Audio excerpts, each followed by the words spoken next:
Hi guys! A day in my life as a bedrest at 35 weeks.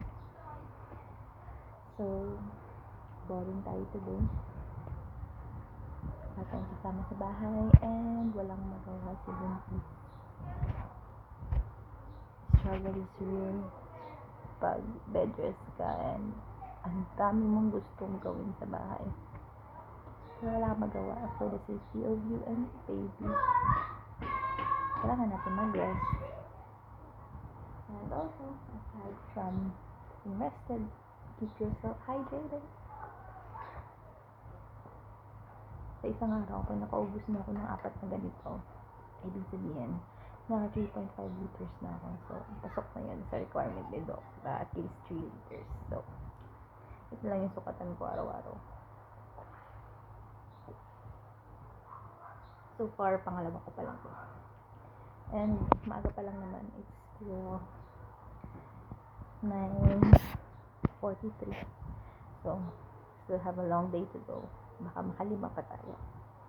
Kasi ganun ako katakaw. Uminom ng tubig. My God, super takaw. And along with it, maya't maya iihi. Sobrang nakakapagod. As in. Anyway, wala akong magawa. Wala akong makausap. And to be honest,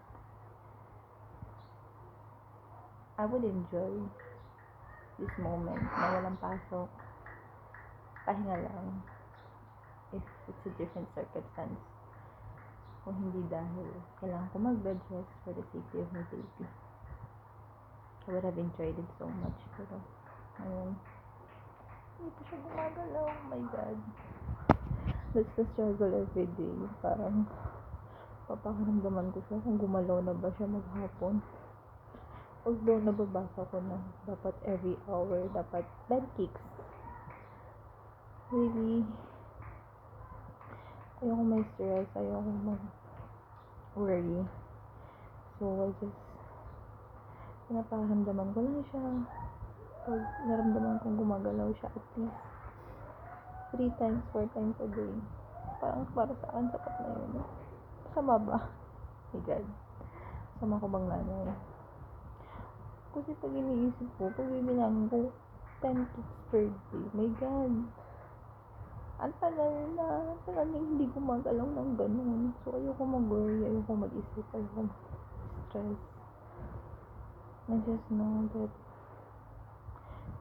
binigay siya sa amin ni Lord. Dumating siya at the right time when I needed it the most. So, ayun. Speaking of gumalaw, ayun. Gumalaw na siya. Pero, nakaka-stress lang kasi alam mo yun, hindi siya gumagalaw ng katulad ng ibang mommies na nakikita ko online.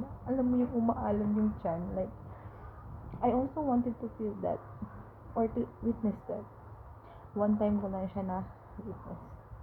One time lang umalam yung tiyan ko, the rest just a few kicks below. So, kasi to. So, dito ko siya nararamdaman sa may pantog. Diyan siya laging nasipa. So, soft kicks. Anyway, tapos na ako maligo. Pero hindi pa ako nagsusuklay. Kasi lately, simula nung naging stay at home na ako. Ayun, humilikot siya. Simula nung bed rest na ako, hindi ko na kailangan magsuklay. Alam mo yun. Kasi nabasa ko rin somewhere before na nakaka-cause ng falling hair kapag lagi ka nagsusuklay pagbasa. So, inayaan ko muna siya i-air dry maghapon. Tapos, pag sinipag ako siya susuklay. Which is once a day. Mamaya ko na siya sinusuklay mga hapon or gabi. But who cares? Wala naman akong kasama. Wala namang titingin sa akin. So, yeah. Maghahanap muna ako ng magagawa or mapaglilibangan. Which is, ang napaglilibangan ko lang lately is games. Itong phone na gamit ko ngayon, tsaka itong isang phone ng partner ko. Salitan ko lang sila ginagamit. So, pag nalubat ko isa, ang isa naman gagamitin ko. And, magkaiba sila ng games. So, entertaining, right? So, doon ko na lang yung ubus yung oras ko. Maglaro na maglaro. Siguro, ayoko na din ma-stress. Isipin ko na lang, enjoy ko na lang muna yung moment na ganito, mag-isa. Wala akong iisipin. Puro laro lang. Kakain, matutulog, maliligo. At least once a day.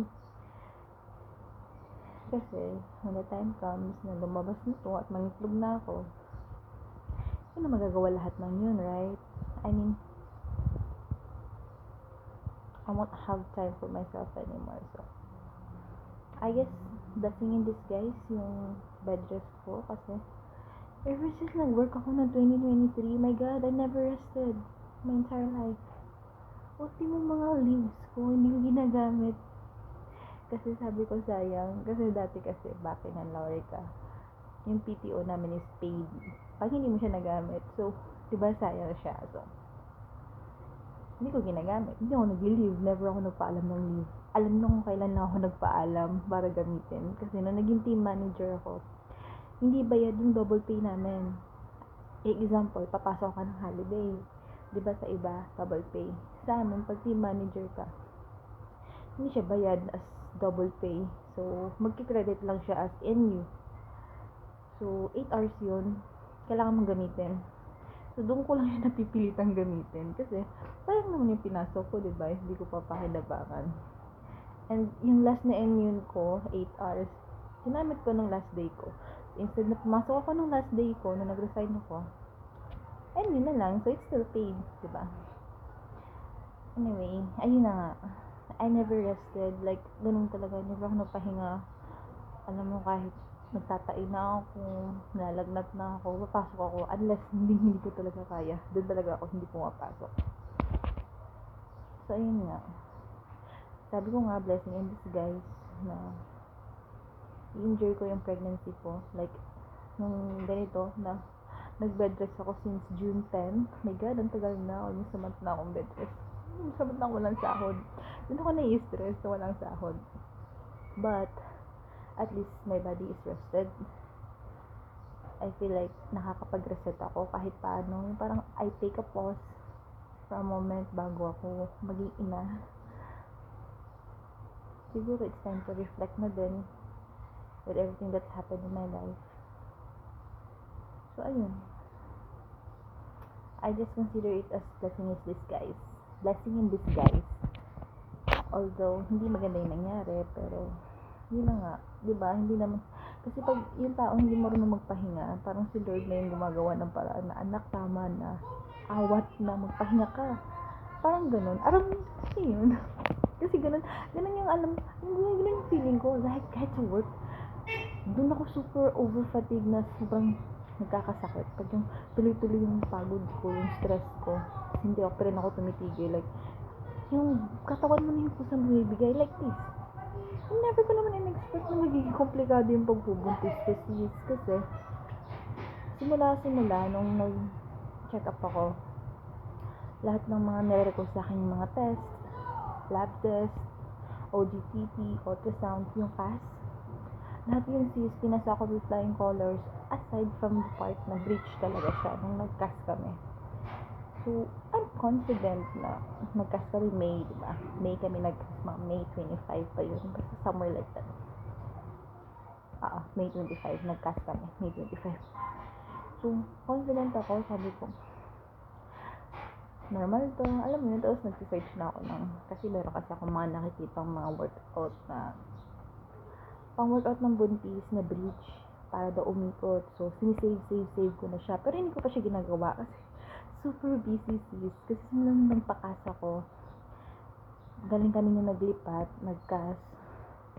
Tapos, ang dami na nanganap sa buhay. Tapos, yun. Yung last na ganap na naatinan ko, nung June 7, na yung birthday ng anak ng partner ko. Tapos, ayun, June 9, doon na nangyari. Bigla na lang ako. Ayun. Parang, sunod-sunod. May 16 kami naglipat. So, buntis na ko na. So, pagod. Tapos, the next weekend, May 23, Star City kami. Pagod ulit sa buntis. Alam, isip mo naman Star City yun sis. So, syempre, lakad-lakad pa more. Tapos, 25, nagpakas. Tapos, the next weekend. Doon lang namin naasikaso ata yung bahay. Naayos talaga, naligpit, naglabada, and everything. Tapos yung June 7 na, lumabas din kami ng grocery and stuff. Tapos ayun, June 9, doon na nangyari ang nakaka-stress na nangyari ng buhay ko. Oh my God. Alam niyo ba, akala ko kinakabag lang ako. Nakaupo ako sa station, di work si Akla. So, habang nag-work ako, sabi ko, ang sakit ng tiyan ko. Sabi ko, bakit ang sakit ng tiyan ko? E di, ito yung sumasakit, ito yung humihilab yung tiyan ko. Alam mo, ina-adjust yung katawan ko para i-move. Kasi nga, workaholic si Akla. Sige, tuloy pa rin ang type ng reply sa mga ka-chat ko. Kasi chat support ako. Tapos, after some time, 1:30 ang shift ko Siguro wala pang 2:00, kasi maaga ako pumasok. Siguro mga 1:10 nasa station na ako. No, 1:30 pang pasok ko. So, ganun ako kasipag. So, nag-work na ako. 1:10 pa lang. Like, I don't mind naman kahit hindi siya bayad. Para sa akin kasi, parang, I always want to have a head start sa work. Alam niyo, parang, ayokong dumating ng harag. Alam niyo, 1:30 yung shift mo, tapos 1:30 ka mag-o-open ng lahat ng tools mo. Ayoko nun. Like, as much as possible, gusto ko 1:30. Naka-work na ako. Yung parang may ginagawa na ako. Kasi ako yung parang naniniwala na, ayoko masayang yung binabayad sa akin. Alam mo yung parang nagigilty ako pag yung walang ginagawa, yung ganun. Parang gusto ko every minute na binabayaran ako ng kumpanya, may ginagawa ako. Like, I know I sound unrealistic na hindi naman talaga lahat ng tao ganun, pero I want to see, ganun talaga ako. Ganun yung, hindi naman siya upbringing, pero innate na siya sa akin. Hindi ko alam kung saan ko siya nakuha, basta ganun talaga ako pag nag-work ako. Parang alam mo, pag binayaran mo ako ng labor work, like before, I do labor work din before, way back na sa probinsya pa ako. So, arawan, parang pag pinapasahuran ka ng arawan, so, I will make the most of the money you paid for me. You paid on me, diba? Kasi, alam mo, hindi ako abusado na parang, pagkat walang boss, yung hindi gagawa, petics, or tulog, ganun. Anyway, ayun na nga. So, 1:30 lang shift ko. Nagdatingan na yung mga, tatlo lang talaga kaming opener. So, dumating na yung mga kasama ko. Tapos, dalawa lang kami magkatabi sa dulo. Siguro mga 3, 4, lalo na siya sumasakit. Sabi na ng katabi ko, uy ba yun? Kasi mga anak nakadiha. So, ibig sabihin, kada mga anak na daw ako, baka may lumabas na doon na bata dyan. Sabi niya ganun. Kasi, grabe na talagang hilab sis. So, siguro mga 5. Sinumbong niya ako kay TL. Nainis pa ako. Sorry, shit. Nainis pa ako. Sinumbong niya ako sa TL namin. Hindi nag-chat yung TL namin. Jess, are you okay? Do you need the rest? Sabi ko, TL, okay lang po. Kaya ko pa. Pero alam mo, yung mukha ko hindi na maipinta. Kasi sobrang sakit na. Tapos, binibilangan ko na siya. Sabi ko, parang napapansin ko every 10 minutes na yung contractions. Ay, hindi ko pa sinasabing contractions Every 10 minutes na yung hilab. Sabi ko, ganun. Syempre, ako dati, nahilig na talaga ako mag-search about labor, ganun. Kung paano mo malalaman, yun na yung time. So, sabi ko, parang, bakit may pattern na? Doon ako na-worry. Tapos parang, sabi ko, sige TL, magsasabi po ako pag hindi ko na kaya. Siguro mga, wala pang 30 minutes, siguro nung chinag ko si TL na gano'n. At ulit ako, sabi ko, TL, I don't think kaya ko pa. Sabi ko, parang hindi ko na kaya, TL. Sabi ko gano'n. Kaya ayun, tinagan ako. Pinaalis na ako ni TL. Hindi naman pinaalis. Sabi niya, sige, magpapaalam daw siya kina OS, gano'n. Tapos ayun, pumayag na daw si OS. Tapos pumayag pa si OS sa station ko. Tara na Jess. Paikay-ka pa si OS nun. Kasi galing ata siya sa injury, not sure. Basta nag-iikay ka si OS. Inalalayan ako pa. Pero naalala ko na lang talaga nung araw na yun. Talagang, parang sinabi ko pag clear. Clear yung handle kong slap. Tapos, sabi ko pa, at ops, heading home now. Thank you for today. Apologies for any inconvenience. Ganun. Kasi akala ko kinabukasan makakabalik pa ako. Alam mo yun, yung ganung feeling na parang ngayon lang to, uwi lang ako, ganun. Tapos bukas papasok pa ulit ako. Ganun yung nasa isip ko that time.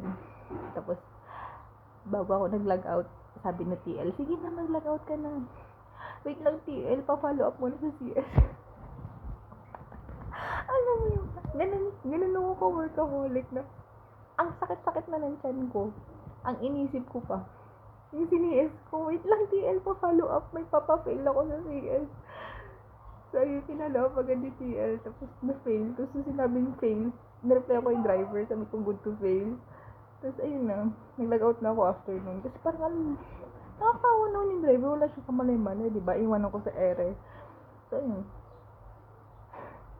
Yun yung last kong ginawa. Nagpa-fail nung job, tapos nag-log out, bumaba na. Hindi na ako nag-file ng OT lunch kasi may OT lunch kasi kami everyday, gawa ng 30 minutes lang yung lunch namin. So, yung others of the 30 minutes, pinafile namin sa OT lunch. So, since di naman ako nag-lunch technically, so yun ko na final. So, umuwi na nga ako. Baba, nantay na. Na-stress na yung HR sa akin. Pinalibutan na nila ako. Sabi nila, ano, dadalhin ka na namin. Hindi ko naman in-expect, guys. Mag-iyak-iyak ako doon sa baba. Kasi inantay ko yung partner ko. Kasi yung partner ko is nabiyahe ng Food Panda. So, nung chinat ko siya, sabi ko, pasundo ako, nauna. Hindi, nagulat siya. Sabi niya, sige, kukunin ko lang yung tricycle sa bahay. So, ganito ang setup. Uuwi pa siya sa bahay para kunin yung tricycle. Tapos, tsaka niya ako pupuntahan sa work. Although, siguro mga 5 to 10 minutes, ganun. So, total of, kulang 30 minutes. Ganun din. Kasi nga, uuwi pa siya, ganun. Back and forth pa. So, sabi ng HR sa akin, pinalibutan na nila ako, are you okay? Ganun. Kaya mo po ba? Gusto mo mahiga sa clinic? Ganun. Hindi po, okay lang po ako dito. Kasi parang pag naiipit yung tiyan ko, parang mas okay. Parang ganun yung pakiramdam ko. Parang ayaw ko humiga. Kasi gusto nila humiga daw ako habang nag-aantay. Kasi parang umiiyak na ako kasi ang sakit talaga sobra. Naiiyak ako sa sakit. Ayaw ko maging madrama or ma-RT or what. Masakit talaga, promise, as in. Siguro 1 to 10, 11 yung pain. Masakit. Pero saglit lang siya, nawawala. Yun na nga, parang may interval. Pag sumakit siya, ang sakit. Tapos nawawala. Tapos babalik ulit, ganun. So yun nga, sabi nila, gusto mo dalhin ka na namin, parang mauna na tayo sa ospital, sunod na lang yung partner mo, ganun. Hindi po kasi, sabi ko, hindi po, antayin ko na po siya. Sabi niya, hindi kasi gusto na namin maano yung safety mo, at saka ng baby, para mauna ka na, madala ka na, ma-check ka na agad, ganun. Sabi ko, hindi ba lapit na po yun? So yun, antay-antay, sinamahan nila ako mag-antay sa baba. So parang sumasakit na ulit. Ano, dadalhin ka na namin, nag-insist na talaga sila. Sabi ko, hindi po. Tapos sabi may nag-chat ng job, ng partner ko, sabi niya, andito na ako. Sabi ko, andyan na po siya. Tapos nagulat pa siya kasi nga, naka-wheelchair ako. Naka-wheelchair ako nilabas. Kaso, pagdating sa pinto, yung parking, may nakapark sa harap. So, hindi nila ako maibaba. So, naglakad pa rin ako papuntang tricycle. Ayun. Anyway, yun yung nangyari nung araw na yun. June 9 yun. Tapos, ayun na nga, umuwi pa kami sa bahay. Kasi hindi alam ng partner ko na yun na sabi ko lang sakit yung tiyan ko. So, hindi niya kinuha niya lang yung tricycle, literal. Wala siyang dinalang gamit or like whatsoever. Ganun. So, kailangan pa namin umuwi sa bahay kasi kung dadalhin ako sa ospital, kailangan ko yung ID sa ospital para matanggap ako sa ospital. Kaya na habang pauwi na kami, sabi niya, kaya mo pa ba? Sabi ko, oo, basta dahan-dahan lang sa lubak. Sabi ko ganun. Kasi medyo malubak kasi yung part ng papunta sa amin, sa labasan. So, yun na nga, nakauwi na kami. Kinuha ko na yung mga papel ko, yung ID ko, lahat. Yung mga kailangan ko dalhin na documents sa hospital. Kasi, na-expect ko na parang ganun, baka mga anak na nga ako. Kasi, doon din ako naiyak bakla. Kasi, that time, 32 weeks pa lang ako. Like, very premature yung baby ko. Hindi ko wag muna. 32 weeks pa lang ako. 8 months. Kaka 8 months ko pa lang. Sabi ko, huwag naman muna. Sayot. Pag-uwi sa bahay. Sis, hindi pa ako nakapaglaba ng baby. Damit ng baby. Kasi ang due date ko is August 5. June 9 nangyari. So, ang expectation ko, dumating yung mga parcel ko, tsaka lahat ng damit ni baby, nung June 6. So, sabi ko, next weekend na pa ako maglalaba. Nangyari nga June 9. So, wala pa lahat, wala pang laba, lahat. Alam mo, ginawa namin? Pinaglaba ko pa yung partner ko. No, few pairs. Tapos ibang pairs naman, sinet aside para dadalhin sa hospital. Sabi niya, okay na yan, kahit hindi laba, basta may dala tayo. In case, sabi ko, sige, pumayag na lang din ako. No choice naman, alam naman, maglaba siya, hindi antay mo namin matuyo, diba? So, nung natapos siya maglaba, magsampay. Tsaka kami pumunta sa hospital, diba? So, parang 6:30 ata ako nasundo. 7 kami nakauwi, parang ganun.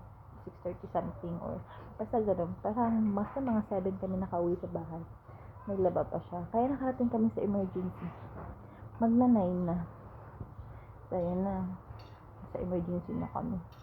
Ganun pala yun talaga sa public. Parang pag hindi naman life and death yung parang pag nakita nilang okay ka pa, buhay ka pa naman. Mamaya-mayain ka lang nila. Although, hindi ko sila masisi. Kasi ang dami nga ng pasyente. Puno yung hospital. Kasi public lang kasi ako, sis. Kasi mahirap lang ako. Anyway, yung pagpapublic ko, other story yun. Yun na nga. So, nasa hospital na kami. Sa emergency, sabi ko, nahilab po yung tiyan ko. Ganon, galing akong work. Pinauwi ako. Pinaupo muna ako. Alam niyo, 9 or magna 9 kami dumating. Alam niyo kailan ako pinainom ng pampawala ng hilap? Mag-12 na. Doon na ako pinainom ng gamot nung sinabi kong hindi ako magpapa-admit. Bakit hindi ako magpapa-admit, sis? Kasi, ayun na nga, parang inai ako pagkadating. Pinag-diaper ako. Di bumili ng diaper. Pagkabili ng diaper, ayun, kaya pala matagal pa pala kami, ayun, naalala ko na. Kaya pala matagal kami nakarating ng hospital kasi chinek ko yung listahan. Kasi di ba sa hospital, pinimigyan ko ng listahan ng mga dadalhin gamit. Hindi ko rin nakumpleto yun. Hindi ko pa nakukumpleto yun. Kasi nga, confidence si bakla, matagal pa, 2 months pa. Alam yun ba? Kasi July 20 pa yung leave ko eh. Kasi August 5 pa nga yung due date ko. So, confident ako, I still have time. Parang, minamaya ko muna. Parang, ayaw ko muna asikasuhin. So, ayun, dumaan pa kami nag-withdraw pa kami. Kasi wala kaming cash. So, yung emergency fund ko, binawasan ko ng kalahati. Tapos, nag-withdraw pa kami. Tapos, bumili pa kami ng mga kulang. Pagdating doon, ito pa. Mali pala yung nadampot ko sa Mercury. Akala ko adult diaper yung nadampot ko. Ano ba yung nadampot ko? Yung pad. Ito. Yung nadampot ko is yung ito. Diba? Sobrang katangahan. Pad. Yung nilalatag na malapad. Diba? Ang tanga ko. Kasi nasa emergency na kami. Sabi sa akin ng nurse, sige, mag-diaper ka muna, tapos ipapapa-IE kita sa kasamahan kong babae ngayon kasi lalaki yung nurse na nag-assist sa akin. Sabi niya ganun. Bumalik ka sa akin pag nakapag-diaper ka na. Edi sabi ko sa partner ko, kunin mo sa tricycle yung yung diaper. Ang tagal niya bumalik kasi bumili pa siya ng diaper sa labas. Bakit? Mali naman niya tinampos. Epic fail. Kasi mali pala yung nadampot ko. Hindi pala diaper. Pad pala. Yung panlatag. So, bumili pa siya. Tapos, ang struggle, sis. Ang hirap magsuot ng diaper. Tapos, nahilab yung tiyan mo. Oh my God. Tapos, ang dumi ng CR. Hindi ka makakaupo. So, wala ka choice. Tatayo ka lang. Parang hahanapan mo lang ng angle paano mo isusuot. Tapos, alam mo yun, parang feeling ko ang liit ng diaper. So, parang hindi ko ma-stretch yung pinaka-tape niya para magsara. Parang medyo maluwag siya. And uncomfy. Kasi sabi ko, baka pag tumanan ako, pag bigla nalaglag to. Alam mo yung ganun feeling. Hindi, bumalik na ako, na nakapag-diaper na ako. Tapos, pinaupo na ako. Kasi may ginagawa pa yung babaeng mag-IE. Tapos, wala nang ginagawa yung babaeng mag-IE. Pinapasok na ako. Dalawa pa kami. Sis, nahuli pa ako, sis. Nauna pang ma-IE. Yung isang kakarating lang. Hindi na ako okay lang yun. So, inantay ko matapos ma-IE yung isa. Bago ako. I-IE ako. Ayun, 1 cm daw. 1 cm daw. Tapos, i-refer daw ako sa OB. So, upo daw muna ako. Hindi upo-upo kasi ako lang. Siguro mga magte-10 na ako na IE. Parang ganun. Tapos, nakaupo lang kami. Nag-aantay kami. Tapos, parang, pinaihi din pala ako. Pinalab test. Pero hindi ko na nakuha yung result nun. Ang weird. Anyway, ayun, pinaihi ako. Tapos, nantay yung result. Tapos, pinahiga muna ako. Binigyan ako ng, meron nung bakanting bed sa dulo. Pinahiga ako. Ako naman si bakla. Masakit. Pero pagod na sa buhay. Alam kong kahit dirty siya. Wala ka nang time mag-inartist eh. So, wala, humigaan lang din ako. Basta ang tagal. Sabi, antayin daw yung si Doc, sa OB daw, ganun. Tapos, mga magi-11, yun, kinausap na kami. Sabi na, kailangan ko daw i-admit. For admit daw ako kasi para ma-monitor daw si baby. Tapos, may ituturok sa akin. Yun, binigyan ako ng gamot. Yung pampaano ng lungs ni baby, pampamature, 4 times yung ituturok every 12 hours. So, yun yung unang turok po, mga 12. Kasi binili pa yun ng partner ko sa labas. Kasi wala sila. Kasi, at yun ang maganda sa public. Kasi free naman lahat. Kung meron sa loob. Pero yun nga, yung wala. Sa labas mo. Ay, meron pala sila ng pampaturok. Yung wala pala sila, yung pinapasok sa puwerta. Yun. Yung progesterone. Pampakapit daw yun. So, yun. Binili ng partner ko sa labas. Isang peraso, which is only 70 pesos. Yun ang yung nagastos namin ng gabing yun. 70 pesos. Yung lab test, wala lahat. Tapos, pinainom din ako ng anti-hilab para hindi daw humilab yung tiyan ko. Na-stress ako, bakit ngayon na ako pinainom? Matantagal nyo. At parang ilang hours pa ako nang humihilab yung tiyan ko bago ako pinainom ng pampawala ng hilab. So, yun. Hindi na siya humilab. Siguro mga after 1 hour. Humilab lang siya 1 time, tapos wala na. Hindi na siya humihilab. NNST ako. Or ano yun? Basta yung may kinakabit sa sa baby, sa tiyan ko para monitor si baby. So, yun, kinabitan ako noon. Parang, ang tagal tagal matapos yung kinakabit sa akin. Ngalay na yung paa ko. Basta ngalay na ako nakahiga doon. Para minomonitor niya yung movement or yung activity ni baby sa loob. Yun yung kinabit sa tiyan ko. Wala din bayad yun. Hindi ako sinarge yun. Pwede talaga. Tapos, sabi ko, hindi ako magpapa-admit kasi sinabi nila, since premature, 32 weeks, sinet nila yung proper expectation sa akin. Sabi, 2 lang daw yung NICU sa taas. Kaya ginagamit parehas. Merong gumagamit at the moment. Sabi niya, if in any case daw, ma-admit ako tonight, mag-labor ako and mga anak, hindi nila magagaranti na may magagamit para sa baby ko kasi nga may gumagamit. Tapos, sinabi din nila na wala silang specialist for preemies, mga premature babies. Which is good naman. Binalaan naman nila ako what will I expect sa hospital once na ma-admit ako. Nakinig lang kami. Yun nga, kailangan nga daw ako i-admit for monitoring. Wala namang i-dextro sa akin. Wala may kakabit sa akin. Parang admit lang ako for monitoring lang. Para lang nasa hospital. Alam mo yun. Noong una, pumayag kami. Kailangan din namin pumirma ng waiver. Pumapayag kami na wala sila lahat ng mga nabanggit nila. Parang, yung pagkaka-explain kasi, parang, alam mo yung ang dami niyang sinabing wala. Ang pinaka, to sum it up, parang ganito ang dating sa akin. Hindi naman sa ganun talaga yung pinaparating nila, pero yung pagkaka-receive ko ng message, pag lumabas yan, misis, tanggapin mo na. Parang, alam mo yun, parang ganun, tanggapin mo na, wala kaming magagawa. Kung mabuhay man siya good, pag hindi, wala kaming magagawa to. to recover or to kasi yun nga, yung ibabag daw, manual daw, wala daw silang oxygen, ganun.